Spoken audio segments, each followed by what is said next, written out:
Hi, I'm Nick Spake, and welcome to Cartoon Contender, where we talk about animation, awards, and everything in between. My guest today is Saladin Patterson, the showrunner for King of the Hill seasons 14 and 15.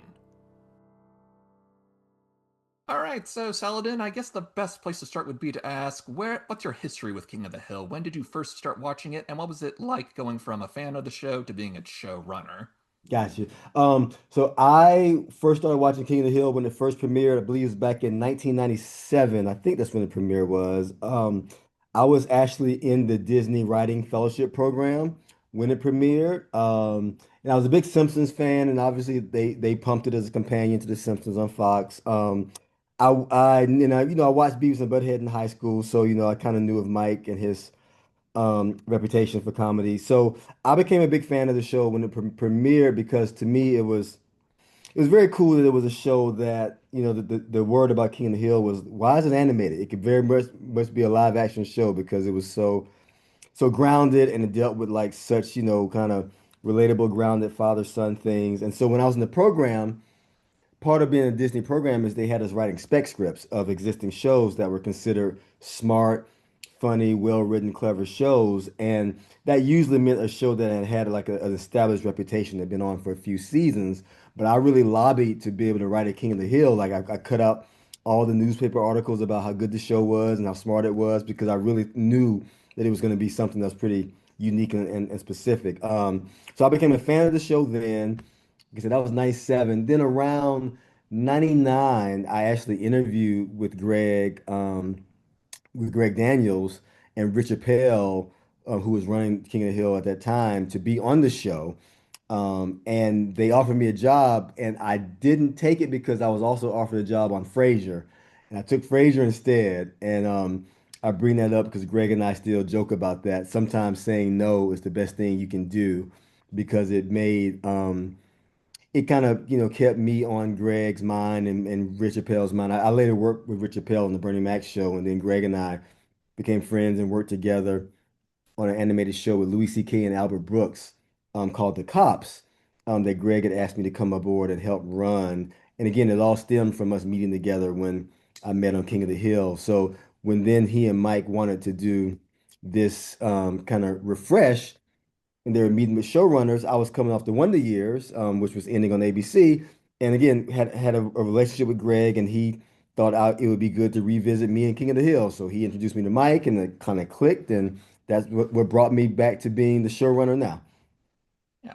And when it was decided to bring King of the Hill back, was there ever any question about aging up the characters, or was there talk about reverting to the status quo with Bobby still being a kid, and Peggy and Hank still being middle aged, and so on?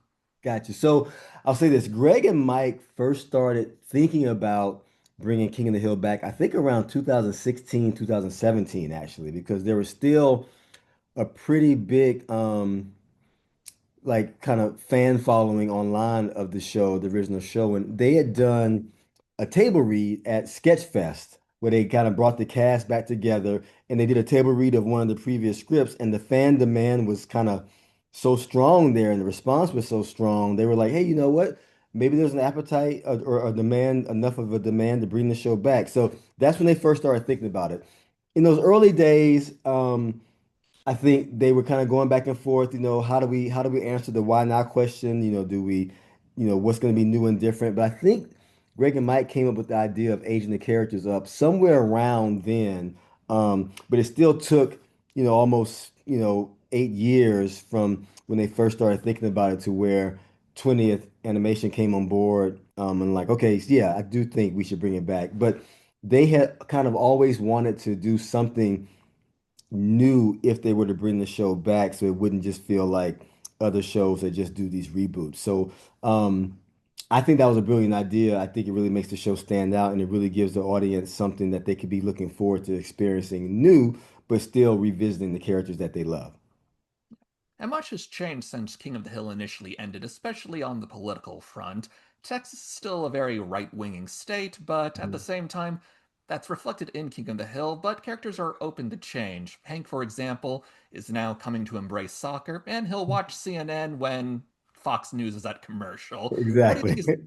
What do you think is the key to maintaining a comedic balance in a very politically divided time? Right. So, like I mentioned, when I met with Mike and Greg about coming aboard to be the showrunner for this refresh, what I mentioned to them that was interesting to me was that so back in the original run of King of the Hill, Hank Hill has always represented like a common sense middle ground. He was always right leaning, conservative leaning because again, from Texas, wanted to be authentic to what the points of view of someone from Texas would be.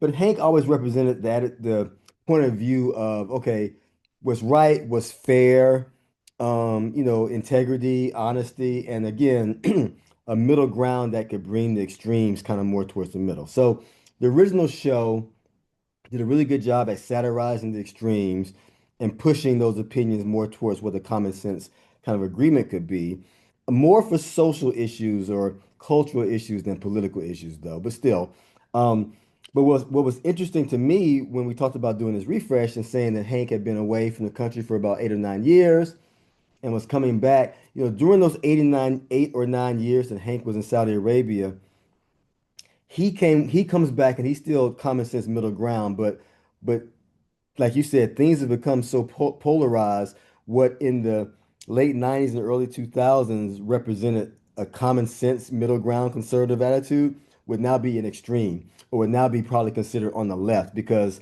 the extremes have become so polarized. So to me, that was going to be what was interesting in revisiting these characters because they don't have to change, but the world around them has changed so much to where now just putting an American flag on your front porch means something totally different than it did in the early 2000s, the last time we visited Hank Hill, right? So Hank's attitude about these things would be, why are these things being politicized that should be just common sense in the way all Americans should be treating each other, right? Why does everything have to be so polarized or so us against them? And so I kind of thought it would be interesting to revisit, where Hank would see himself on the political spectrum now, him not having changed, but what has changed is what's considered conservative, what's considered liberal. Then when we got into it, though, all that's true, but the show really does its best when we talk about or put a lens on more cultural issues or more issues with like social issues about family, about raising children, about um, neighborhood dynamics, friendship dynamics. Not so as much about political issues, immigration or abortion or whatever the other like lightning rod issues are going to be. So we really try to still steer ourselves to focus more on okay. Let's keep the show grounded and focus on what people who really live in a town like Arlen would be dealing with day to day. And day to day, people aren't really dealing with some of the things that you see in the news all the time. Day to day, people are dealing with more relatable things that people on both sides of the aisle deal with from their particular points of view. And you can usually find a lot more comedy and a lot more middle ground when you focus on that versus what's the latest political issue we can try to put in our characters' mouths. And Emmy nominations are just around the corner, and for this year in Outstanding Animated Program, the team has submitted the episode Conscious Uncoupling. Why did Right. you guys go with that episode? I mean, the good news was we had a lot of strong episodes to choose from in terms of what to submit for the Emmy that represented the show.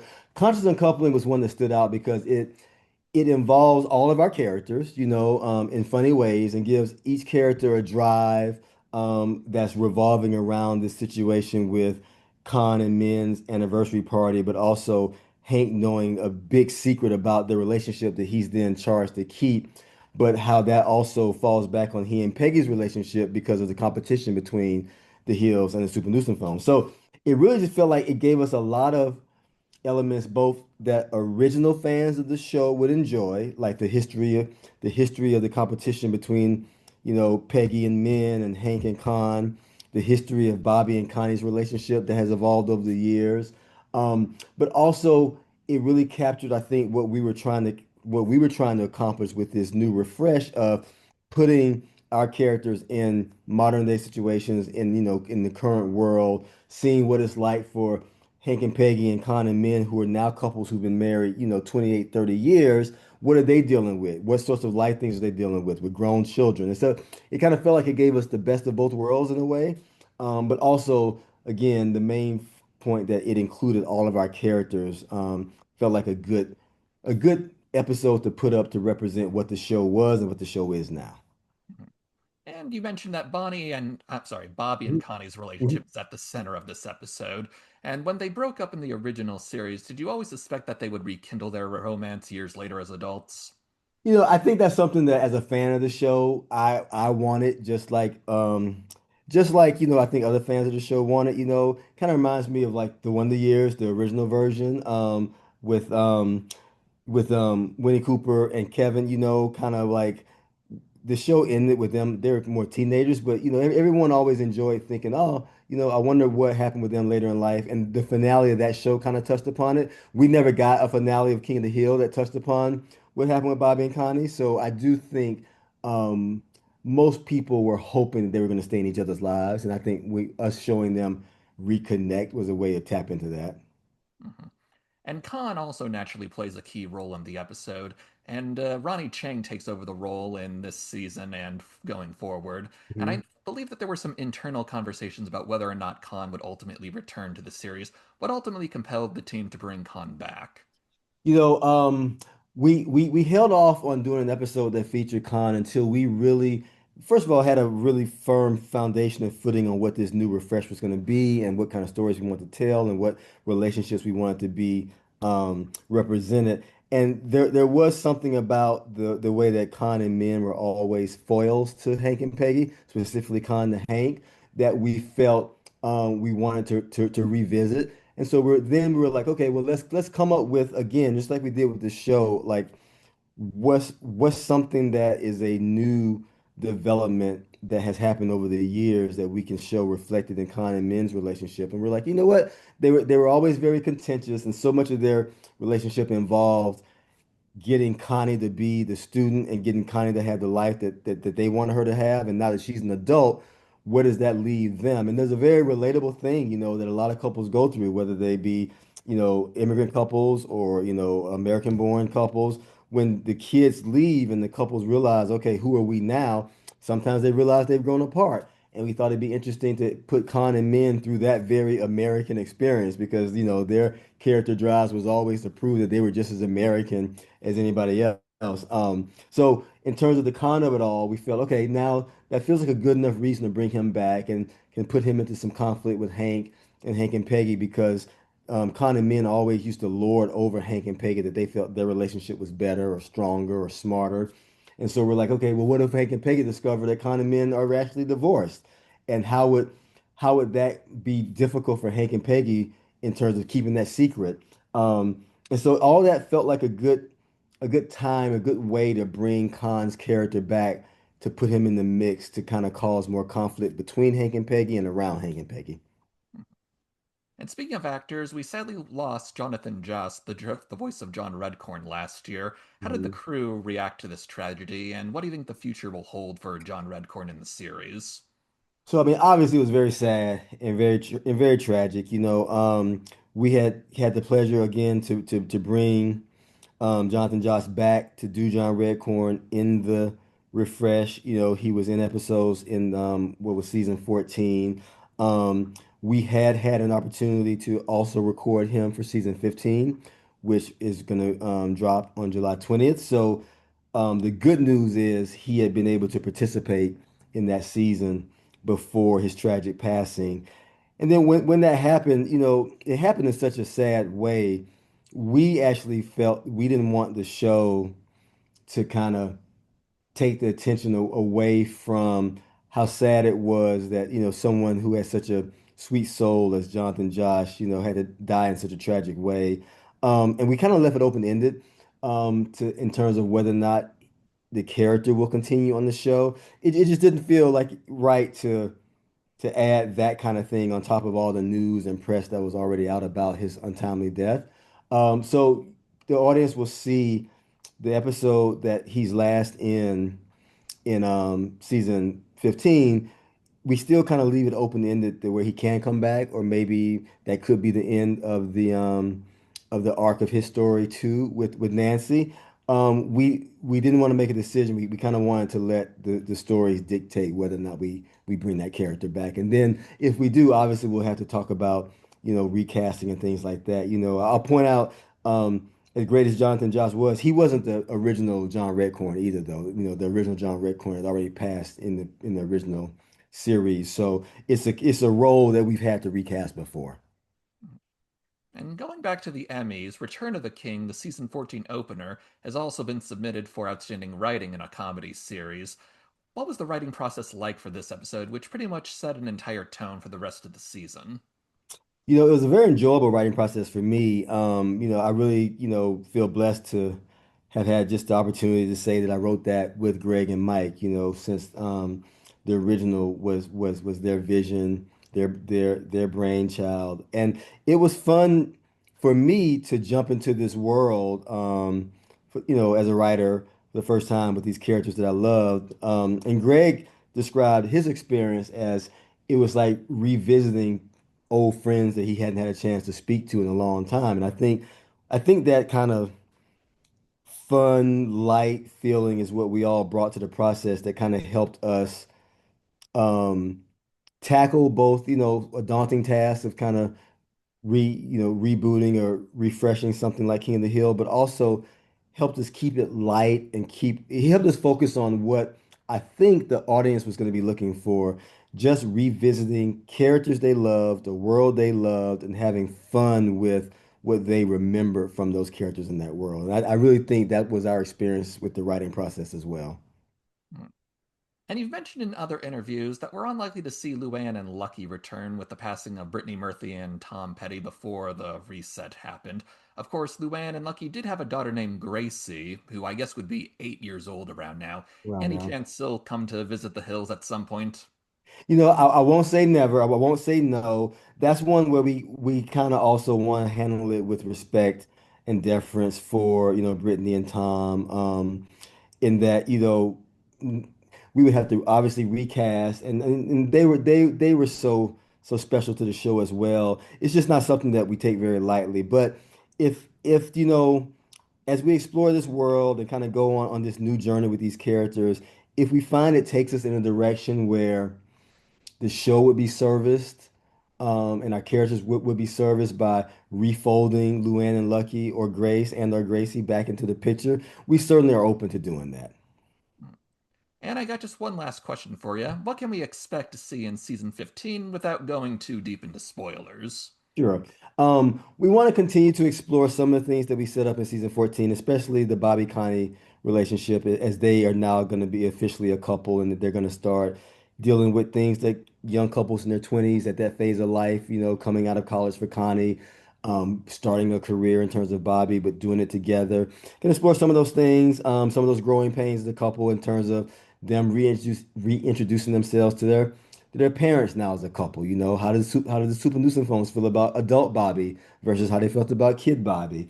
We also want to explore just some contemporary things that Hank and Peggy as older empty nesters now would be dealing with, both in terms of, okay, you know, who are they now, um, as a couple now that they can focus on themselves and they're kind of back and getting settled in terms of work. How does Hank, we saw Hank have some growing pains in terms of getting used to retirement. Well, once he figures out what his next thing is going to be, what is that? We want to explore those things. We also want to explore Peggy being a woman of a certain age, and kind of what sorts of changes that women deal with, that kind of really, make them have to question, who they are now, versus who they were when they were moms or younger and things. So we really just want to keep exploring very relatable, small stories with our characters that the audience can relate to, but then have fun with the fact that our characters are still larger than life and can really, push those stories to some funny ends. Yeah, well, I can't wait to see season 15. It drops on July 20th. Thank you so much, Saladin, for taking the time to speak with me today. This has been great. Thank you so much, Nick. I really appreciate it, man. Thank you for watching. If you'd like to see more, be sure to hit that subscribe button.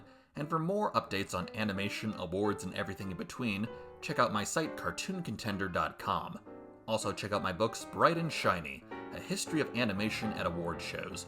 Volumes 1 through 3 available now wherever books and ebooks are sold.